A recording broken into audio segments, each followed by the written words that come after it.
Үш әйелімнің үшеуі де алдап кетті. Анам айтпақшы, пешенеме жазылғаны осы шығар. Болған оқиға.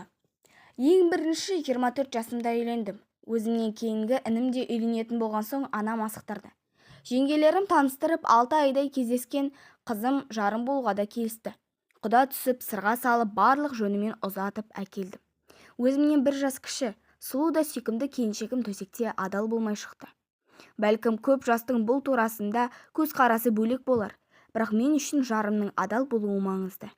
Егер алданып қалған болса, алдын ала айтқанда бәрі басқаша болар ма еді.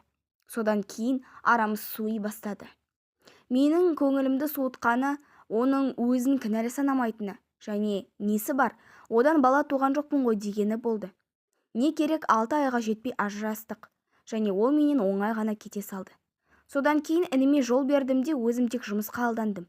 Інімнің балалары өмірге келген сайын анам маған қарайтын. Ал менің көңілім толатын қыз кездеспей ұзақ жүрдім. 28 жасқа келгенде бір қызбен кездейсоқ танысып, телефон нөмірімізді ауыстық. Біраз уақыт сөйлесіп жүріп, оған көңілім құлай бастады. Сөзі де, көз қарасы да жақсы. Қай уақытта телефон соқсам да жылы қабылдап, өзіне тарта берді. Көпке ұзатпай көңілім бар екенін айттым. Ол басында үндемеді. Бір айдан соң ғана жауабымен қоса бұрын 19 жасында тұрмыста болғанын айтты. Тұрмыста болғанын көңіліме алсам да, өзін ұнатқан соң көзімді жұма қарадым. Менің де үйленіп ажырасқаным бар. Тең біздеп үйленуге ұсыныс жасадым. Көп ұзамай шаңырақ көтердік. Жар салмай, шағын ғана құдалық жасап некемізді қидырдық. Әп-әдемі өмір сүріп жатқанбыз. Келіншегімнің төркінінен қоңырау түссе, оңаша сөйлесетіні бар екенін 3 ай өткен соң ғана байқай бастадым. Бәлкім, менің білмеуім тиіс өз жағдайлары бар шығар деп аса мән бермегенмін. Бірақ анам әлденеден күдіктеніп жүр екен. Қайын жұртым бір айдан соң шақырамыз деген құдалығы да, үй көрсетуі де кешіге берді. Бір күні құдалықта танысқан жеңгесінің бірі 7, екіншісі 3 жасар 2 ұл баланы жетектеп келіп тұр. Күйеуге теген соң мына 2 балаңды алып кетпейсің бе? Қашанғы мен бағуым керек деп тепсініп келгенде түсінбей қалдық. Әйелімнің өңі қашып, анамның жүрегі ұстап қалайын деді. Оған қоса жеңгесі басыла қоймай біраз құпияны ашып тастады.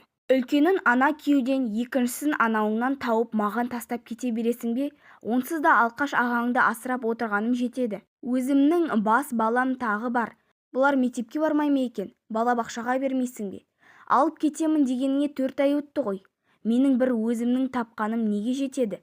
Мұны естігенде тіпті орнымнан тұра алмай отырып қалдым. Жеңгесі нанынан да ауыз тиместен бір сөмке киімімен 2 баланы тастап шықты да кетті. 2 бала состиып табалдырықта тұр. Келіншегім бетін басып жылап отыр. Анамның түрі түтігіп кеткен. Менің жағдайымды жігіттер жағы жақсы түсінген шығар. Екінші некем де осылай алдаумен қиылған соң көпке бармады. Өмір бойы айтқаныңды істеп өтем, 2 баламды қабылдашы дегенімен олай ете алмадым. Мұндай нәрселер әу бастан шешілуі керек деп есептеймін, және онымды ашық айттым. Ұрыс керіс әйелге қол жұмсау деген менің жаратылысымда жоқ. Тып-тыныш қоя бердім. Әкемнен ерте айырылған кәрі анамның жүрегін бір емес 2 ауыртқаныма өзімді кінәлап біраз жүрдім. Тым аңғал әрі сенгіш екенмін. Табыс табудай табасың. Бірақ пешенеңе бір жақсы әйел кезікпеді ауылым деген анамның сөзін естіген сайын жігерім құм болады. 3-ші ретте тәуекел деп әпкелерім сырттай жақсы қыз деп көрсеткен 25 жастағы бойжеткенге сөз салдым. Жылға жуық уақыт жүрдік. Ата-анасымен де бауырларымен де таныстым.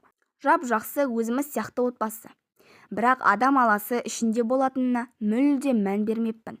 Үйленген аптада інім де мен де мініп жүрген көлігімді саттық. Екеуміз де салоннан жаңа көлік алуға ақша жинап жүрген болатынбыз. Шай үстінде ол туралы аз кем әңгіме де болған еді. Содан кейінгі аптада анам ауырып ауруханаға түсті де көлік қарауға уақытымыз болмады. Үйдегі келін күнде тамақ апарады. Інім екеуміз жұмыстамыз. Балаларды жас келіншегіме тастап кетіп жүрдік. Бір күні келін тынбай телефон соқты. Аға, келіншегіңіз жоқ. Үйге тез келесіз бе дегенде бәрін тастай салып таксилетіп жеттім.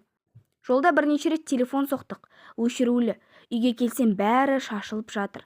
Балалар үрпиіп қалған. Келіннің түрінен түр қалмапты. Ақшаңыз қайда еді? Біздің бөлмедегі көліктің ақшасы, апамның сандығындағы алтындары жоқ дегенде ойыма жамандық келмеді. Ұры түскен деп ойлап амандықтарын сұрадым.